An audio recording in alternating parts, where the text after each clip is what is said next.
Excuse me. Hey. He got the live feed. Alex, he just cut the live feed. Turn off, please.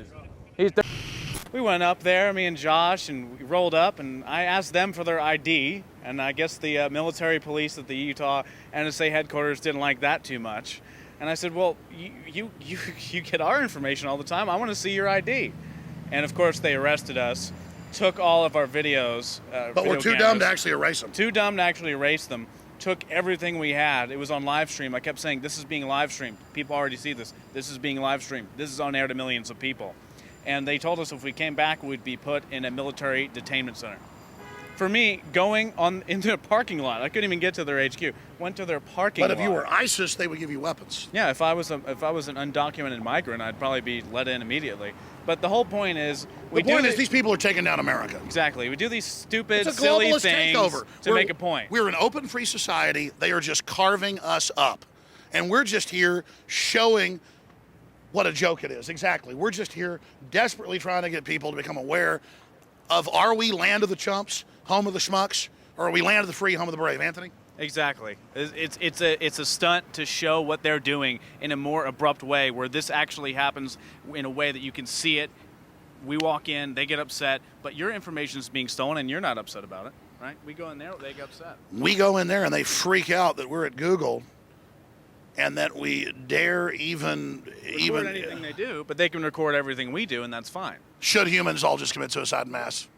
No, definitely not. Eat tacos and go to bed. I believe in progress. I think we're progressing. We are.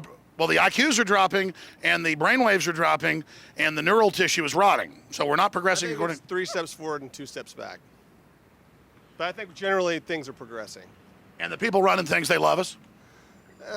No, that's too abstract. There's too much abstract. Bernie Sanders loves us.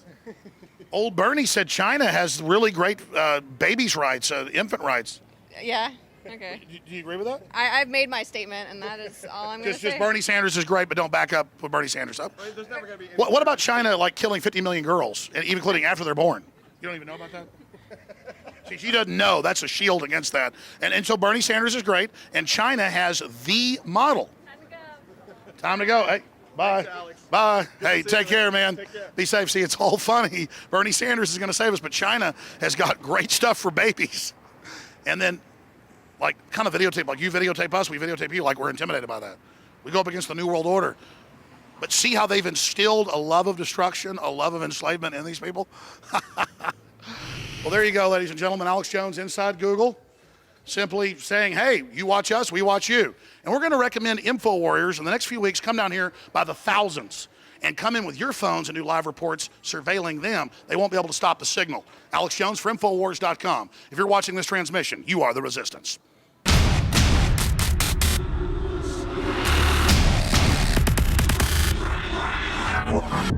Shane Steiner's involvement with InfoWarsLife.com truly happened in an organic way. I went to high school with Shane, his brother, knew his parents well, and he was visiting the office once, hadn't been to the office in years, and said, wow, I notice you're making and selling supplements. Do these really work? Because I've tried a lot of supplements as a workout enthusiast, and I really think most of them are hype. And I said, here, take some home, try it. Well, a few weeks later, he came in blown away and said, I want to buy 3 boxes of this stuff to give my friends and family. It's simply amazing. He said, why does it work so well? And I said, listen, go to InfoWarsLife.com, watch the informational videos with Dr. Group and others. They understand how it all works. I know that it works for me. That's all I understand. The science, the facts, the research, people's testimonials, they're all on InfoWarsLife.com. You can check it out for yourself.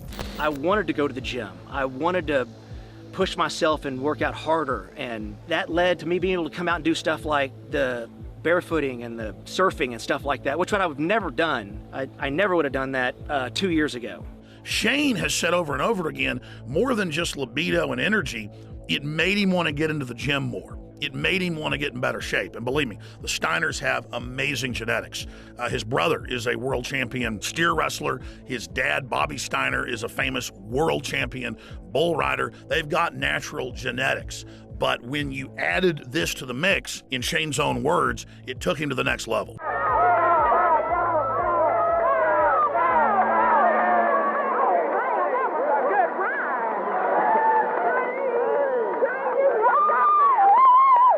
Shane noticed the mental clarity, Bobby was able to work out longer and gain muscle mass. He's already completely shredded. I gotta admit, for me, the biggest effect has been libido. Now, I've never claimed to have a body like some beach model, but back when I was 20, 22 years old and worked out every day, I looked great. But over the years, and being married, having 3 kids, and working 18 hours a day, I gained basically 100 pounds. And it's been a long process losing that weight in the last 4 years. But if you look at the photos and the videos of what I looked like 4 or 5 years ago versus today, the results are dramatic. I'd already cleaned up my diet, I was working out hard, but I'd only lost about 20 pounds. It was adding the other key ingredients from InfoWarsLife.com that helped me personally go to the next level and shed another 35 pounds. This has actually made me feel so good that here lately, about a year ago, I started training jiu-jitsu, and that kind of led to doing some boxing and kickboxing. I mean, it's amazing that 2 years ago, I was on the couch and couldn't even tie my shoes, and now I'm training with MMA fighters and just doing stuff that I never thought that I would be doing ever again. So Super Male Vitality has allowed me to do some amazing things, and if it has those kind of effects for me, I know that it will do great things for you. So just try Super Male Vitality. I promise you, you'll love it. And finally, let's look at Anthony Gucciardi, InfoWars.com reporter. He also works with Dr. Group and others, helping develop the newest, most cutting-edge, high-quality supplements. Let's take a look at what happened when he tried to barefoot ski for the first time with the Steiners. And remember, we're not making fun of him. He had the will to get in the arena, and he's lost more than 10 pounds in the last few years of fat and gained more than 10 pounds of muscle. And Anthony chalks it up to Super Male Vitality as well.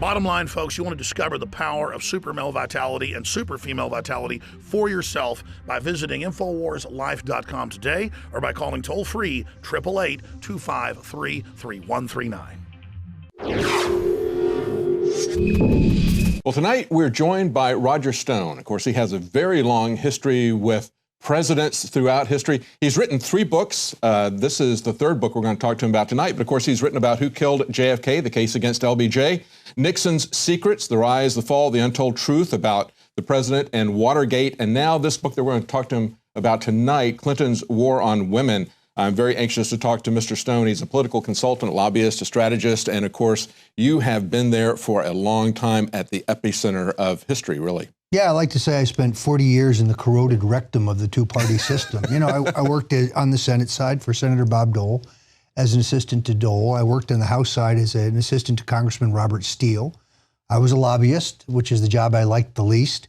I'm a veteran of 9 Republican presidential campaigns, starting with Richard Nixon, who was really my mentor. Wow. I was the youngest member of the staff of the committee to re-elect the president, the notorious committee. Yeah, I went to the Watergate grand jury myself 3 times. Really? I was only 19 years old. Wow. I worked as a senior aide to Ronald Reagan in 3 presidential campaigns, 1976, 1980, 1984.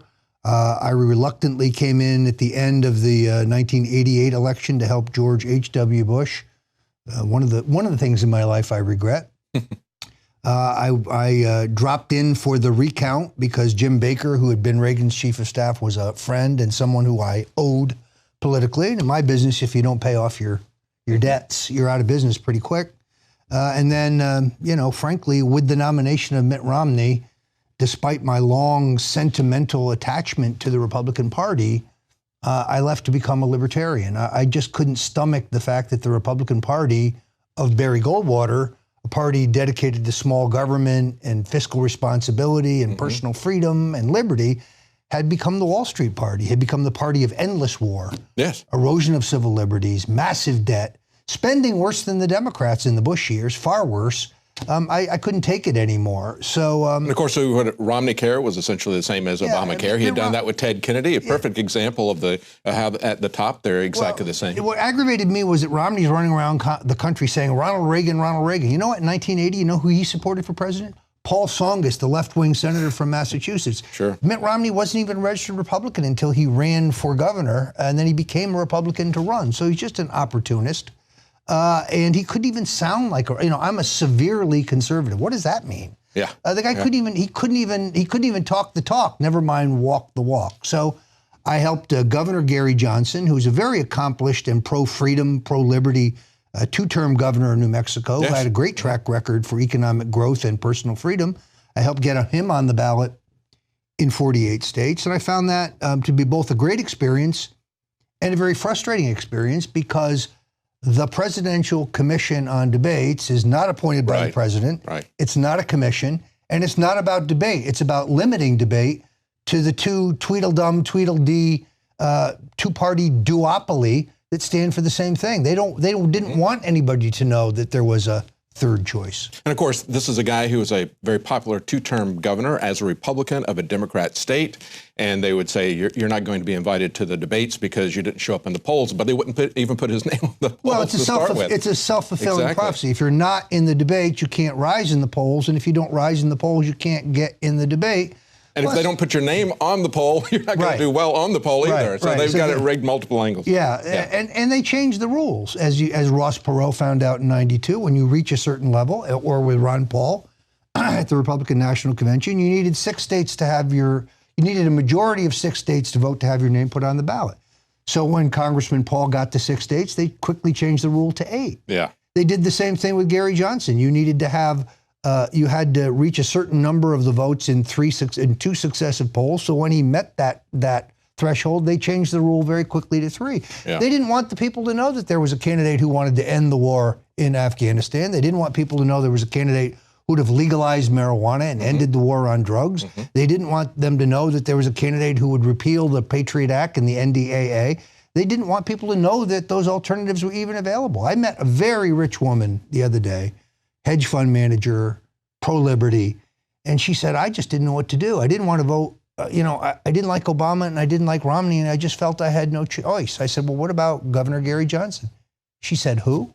Yeah. She didn't even know he ran. Yeah. Because the New York Times never covered it. They barely mentioned his name as if he didn't even exist. And she lived in New York City. She was unaware that there was an alternative. Now, of course, you've been at the epicenter of politics, as you point out, going way back, going back to Nixon when you were actively involved. You got interested with Barry Goldwater, but of course, recently you've been at the epicenter of everything with Donald Trump. Until August, you were one of his inside campaign advisors. Now, he's somebody who knows about the war on drugs. Let me give you this quote going back to April 15th, 1990.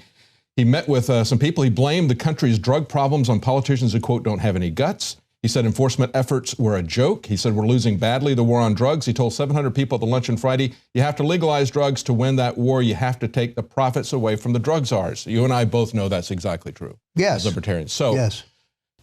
Is he going to come out with that? Is he going to be able to do that with the Republicans, or is he going to have to wait until the general election to say something like that? It's important to understand that Donald Trump is a man who has never had an alcoholic drink in his entire life, not even a glass of wine. His brother died of acute alcoholism, so addiction is something that he's experienced firsthand.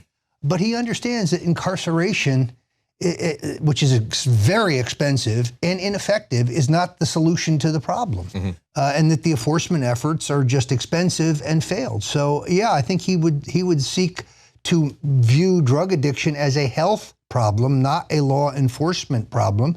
And he realizes when you compare the dollars to the results that the war on drugs has been a big, expensive failure. Trump is about results. He's a businessman. And it's failed for 44 years. Right. Businessmen look at any program or any business in this case, because government really is a business, and they look at the cost and the effect to see if anything they do has been cost effective. You got a lot of people that are talking about that right now. This weekend, you had Chris Christie had a viral video that came out where he's talking about a friend of his who got addicted to prescription drugs, talking about how the war on drugs is a failure. We need to treat it as a medical situation. But of course, he's still for having the law enforcement branch of this. He doesn't want to legalize marijuana. As a matter of fact, Chris Christie would come after the states who have legalized it, like Colorado does. I'm really confused about his situation. Yeah, but you've also got others who are now coming out. You know, Jeb Bush is talking about his daughter now, when before he was coming after the newspapers that they talked about her. Now Jeb Bush is talking about his daughter who was addicted to alcohol and prescription drugs. I think Jeb is concerned because he is worried that his own background as both a drug dealer and a drug user, when compared to his support for much tougher penalties, mandatory penalties for those caught with small amounts of drugs is a question of epic hypocrisy. Senator Rand Paul raised this question. I mean, the truth is,